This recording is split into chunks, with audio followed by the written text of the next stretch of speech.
오늘은 나를 괜찮은 사람으로 만들어줄 상당히 효과 있는 방법들을 알려드리도록 하겠습니다. 끝까지 봐주세요. 안녕하세요. 놀신 몸장입니다. 우리는 살아가면서 왜 심리학을 알아야 할까요? 인간의 심리를 파악하여 우리의 일상을 변화시키기 위해서 심리학이 필요하다고 생각합니다. 오늘은 방구석 심리학 실험실이라는 책을 소개해 드릴 텐데요. 방구석 심리학 실험실이라는 책엔 지금까지 진행되었던 다양한 심리학 실험들이 수록되어 있습니다. 그 중엔 잔인한 실험도 있고요. 재미있고 창의적인 실험들도 있죠. 제가 오늘 말씀드릴 내용은 그 다양한 심리학 실험들 중에서 특히 나를 매력적인 사람으로 만들어주는 심리학 지식들을 소개해 드리도록 할게요.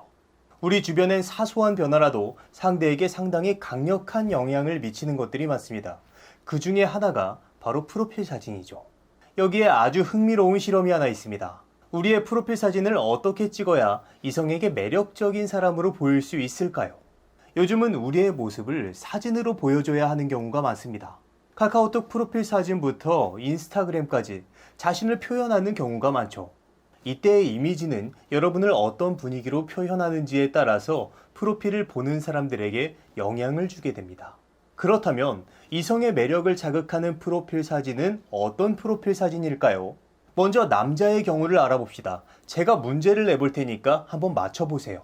1번 개랑 찍은 사진, 2번 고양이랑 찍은 사진, 3번 사람이랑 찍은 사진. 이 셋 중에서 여성에게 가장 호감을 준 사진은 무엇일까요? 정답은 바로 개랑 찍은 사진이 가장 높은 호감도를 보였습니다. 왜 그럴까요? 심리학자 시걸 티퍼렛의 연구에 따르면 여성은 남성을 선택할 때 남성보다 더 신중하게 선택한다고 합니다. 왜? 여성은 임신의 위험이 있고 임신을 하게 되면 아이를 양육하기까지 약 18년이라는 시간이 필요하기 때문이죠. 자, 그런데 이게 개랑 무슨 상관이냐? 개의 경우 고양이보다 키우는데 손이 많이 갑니다. 따라서 개와의 관계를 유지한다는 것은 정성과 노력이 크게 들어간다는 말이에요. 다시 말해서 티퍼렛의 연구에 따르면 이러한 개와 찍은 사진을 프사로 하는 경우 나는 장기적인 관계에서 책임감 있는 사람이에요 라는 뉘앙스를 무의식적으로 전달한다는 의미가 내포되어 있다는 말이에요.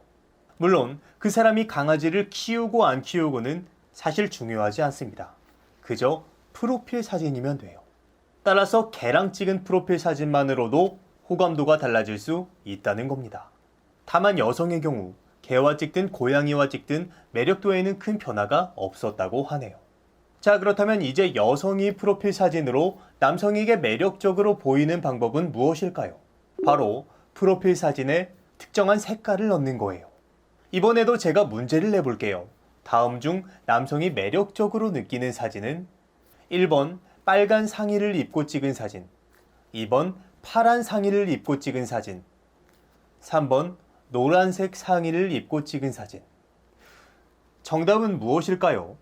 심리학자 엘리엇과 니스타의 실험에 따르면 1번 빨간 상의를 입고 찍은 사진이 남성에게 더 매력적으로 다가간다고 해요.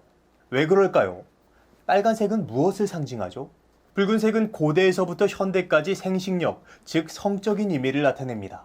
그리고 이런 성적인 뉘앙스는 매력적인 느낌을 이성에게 전달하는 기능을 하죠.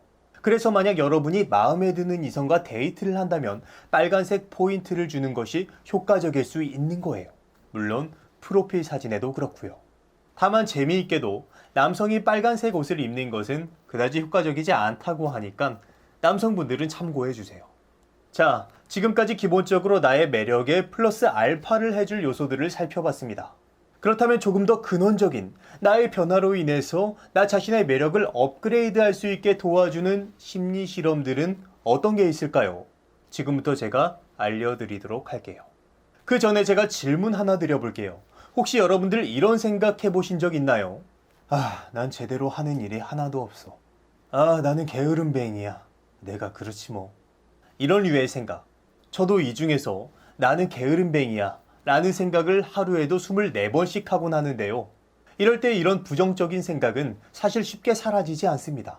생각하지 않으려 노력하면 노력할수록 점점 그 부정적인 생각의 크기가 거대해지죠. 그렇다면 이럴 때 우리는 이와 같은 부정적인 생각에 어떻게 대응할 수 있을까요? 심리학자 라스는 아주 재미있고 효과적인 방법을 우리에게 알려줍니다. 우리의 마음속에서 부정적인 생각이 들 때 이렇게 다시 물어보는 거예요. 왜 그렇게 생각하지? 오늘은 내가 그랬지만 항상 그랬던 것은 아니잖아. 정말 너는 제대로 하는 것이 하나도 없어? 라고 말이죠. 다시 말해서 내 생각에 내가 반박하는 거예요. 이렇게 내 생각에 스스로 반박하면 부정적인 생각으로부터 거리를 둘 수 있습니다. 이것을 인지 재구조화라고 해요. 아니다. 너무 어려우니까 이건 잊어버리고 다시 말해서 왜 그렇게 생각하지의 방법인 셈이죠. 자, 다른 방법은 더 재미있는 방법입니다. 마찬가지로 마음속에서 난 제대로 하는 일이 하나도 없어. 나는 게으름뱅이야. 내가 그렇지 뭐 라는 목소리가 들린다면 그 목소리를 여러분 핸드폰에 녹음하는 거예요. 그리고 음성변조 앱을 다운받아서 그 목소리를 우스꽝스럽게 만들어 보세요. 그러면 여러분은 알게 될 거예요. 내 부정적인 생각이 얼마나 우스꽝스러운 생각이었는지. 아주 자연스럽게 말이죠. 이것을 탈융합이라고 합니다. 이렇게 우리가 부정적인 생각에서 스스로 반박할 수 있고 멀어질 수 있는 능력이 있다면 우리는 그런 생각에 사로잡힐 때 평소와는 다르게 행동할 수 있게 됩니다. 그리고 그러한 행동들이 쌓이면서 여러분을 더 강하고 매력적인 사람으로 만들어줄 거예요. 자, 나의 부정적인 생각에서 벗어나는 방법들을 배웠습니다.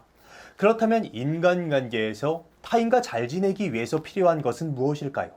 바로 타인에 대해 함부로 판단하지 않는 겁니다. 그렇지만 물론 판단을 아예 안 할 수는 없습니다. 하지만 여기서 말하는 판단은 그 사람 전체를 다 알고 있다는 듯이 말하는 습관을 말하는 거예요. 예를 들어서 저 사람 MBTI는 INFP니까 내성적일 거야 라는 식으로 표현하는 습관은 오히려 인간관계를 망치기에 아주 쉬운 습관이라는 거죠. 방구석 심리학 실험의 책에선 심리학자 로제안의 실험으로 설명해 줍니다. 로제안은 재미있는 실험으로 유명한 사람인데 이 사람은 실제로 정신병원에 환자인 척 연기를 해서 입원을 해요. 그리고 입원한 후에 정상적으로 행동하죠. 자, 그럼 여기서 문제. 로제안은 정신병원에서 퇴원하는 데까지 얼마나 걸렸을까요? 로제안과 그의 동료들은 거의 2달 정도 입원을 한 후에야 정신병원에서 퇴원할 수 있었다고 합니다. 여기에서 중요한 포인트는 정신병원의 의사들은 로제안을 조현병, 조울증, 우울증 등의 진단명으로 정의를 내렸다는 점입니다. 그리고 이러한 판단은 의사들에게 그 사람의 정상적인 면을 볼 수 없게 만들었습니다. 우리도 마찬가지입니다. 우리는 때론 나는 우울한 사람이야, 나는 내성적인 사람이야, 혹은 내 친구 누구누구는 어떤 사람이야, 우리 부모님은 어떠한 사람이야 라고 정의를 내리곤 합니다. 이러한 판단이 어쩌면 그 사람의 다른 모습을 보지 못하게 만들 수도 있다는 사실을 우리는 기억해야 됩니다. 그렇다면 어떻게 이러한 판단을 피할 수 있을까요? 책에서는 그 사람이 정신질환자다 라는 표현 대신에 정신질환이 있다 라는 표현을 하는 것만으로도 상당히 좋아진다고 해요. 단순히 그 사람은 이러한 면이 있다 라고 표현을 바꾸는 것만으로도 그 사람을 그리고 나를 다르게 볼 수 있다고 책에서는 알려줍니다. 여러분은 여러분 자신을 어떤 사람이라고 생각하시나요? 그리고 여러분이 싫어하거나 좋아하는 사람을 어떤 사람이라고 생각하고 계시나요? 한번 고민해 볼 필요가 있겠습니다. 오늘은 방구석 심리학 실험실이라는 책에 나와 있는 다양한 심리 실험 중에서 인간관계에 큰 변화를 줄 수 있는 내용들을 얘기해 드렸습니다. 이 밖에도 인생을 조금 더 긍정적으로 사는 방법, 거짓말을 더 잘 잡아내는 방법, 잘 보이려는 행동이 역효과를 낼 때 등등 다양한 실용 심리학과 그 실험적 근거가 책에 수록되어 있으니까 궁금하신 분들은 오늘 소개드린 방구석 심리학 실험실을 꼭 읽어보시는 것을 추천드립니다. 그럼 오늘의 심리학은 여기까지 하도록 하겠습니다. 다음에 다시 와요. 안녕.